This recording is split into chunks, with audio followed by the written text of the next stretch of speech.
ಕಾರ್ಮಿಕರ ವಿವಿಧ ಬೇಡಿಕೆಗಳನ್ನ ಈಡೇರಿಕೆಗೆ ಒತ್ತಾಯಿಸಿ ಮಂಗಳೂರಿನ ಕದ್ರಿಯಲ್ಲಿರುವ ಸಹಾಯಕ ಕಾರ್ಮಿಕ ಆಯುಕ್ತರ ಕಚೇರಿಯ ಮುಂಭಾಗದಲ್ಲಿ ಸಿಪಿಐಎಂ ನೇತೃತ್ವದಲ್ಲಿ ಪ್ರತಿಭಟನೆ ನಡೆಯಿತು. ಇದೇ ವೇಳೆ ಕೇಂದ್ರ ಹಾಗೂ ರಾಜ್ಯ ಸರ್ಕಾರದ ವಿರುದ್ಧ ಘೋಷಣೆ ಕೂಗಿದ್ರು. ಈ ವೇಳೆ ಮಾತನಾಡಿದಂತಹ ಸಿಪಿಐಎಂ ಮುಖಂಡರಾದಂತಹ ವಸಂತ ಆಚಾರಿ, ಕಾರ್ಮಿಕರ ಬೇಡಿಕೆಗಳನ್ನ ಈಡೇರಿಕೆ ಮಾಡುವಲ್ಲಿ ಮೋದಿ ಸರ್ಕಾರ ಸಂಪೂರ್ಣವಾಗಿ ವಿಫಲವಾಗಿದೆ. ಮತ್ತೆ ಮೋದಿ ಸರ್ಕಾರ ಕೇಂದ್ರದಲ್ಲಿ ಆಡಳಿತಕ್ಕೆ ಬಂದರೆ ಕಾರ್ಮಿಕರ ವಿರುದ್ಧವಾಗಿಯೇ ಕೆಲಸ ಮಾಡ್ತಾರೆ ಎಂದು ಆಕ್ರೋಶ ವ್ಯಕ್ತಪಡಿಸಿದರು.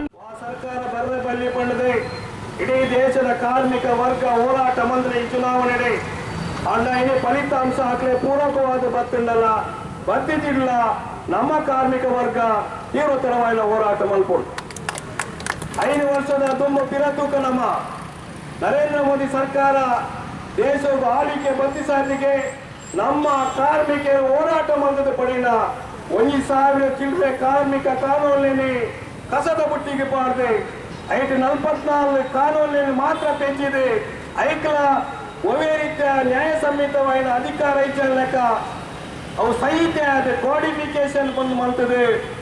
ಇನಿ ಅದನ್ನು ಜಾರಿ ಮಲ್ಪಲೆಪಿದಾಡೊಂದಿಲ್ಲೇರು ಇನಿ ನರೇಂದ್ರ ಮೋದಿ ಪ್ರಧಾನಿ ಆಂಡ ಅವೇನು ಖಂಡಿತವಲ್ಲ ಮಲ್ಪೇರೆ ಅಪಗಂಡ ಏರಿಗೆ ಖುಷಿ ಈ ದೇಶದ ಕುರುಕುರು ಮಾಮನ ಕುಳ್ಳಿರುತ್ತೆ ಟಾಟಾ ಬಿರ್ಲಾ ಅಂಬಾನಿ ಅದಾನಿ ನಕಲ ಪರವನ್ನ ಕುರುಕುರು ಮಾಮನಕಲ ಪಂದಿನ ಸಮೀಕ್ಷೆ ಅಕ್ಲೆ ಪೂರಕವಾದ ಆಳ್ವಿಕೆ ಬರ ಉಂಡು.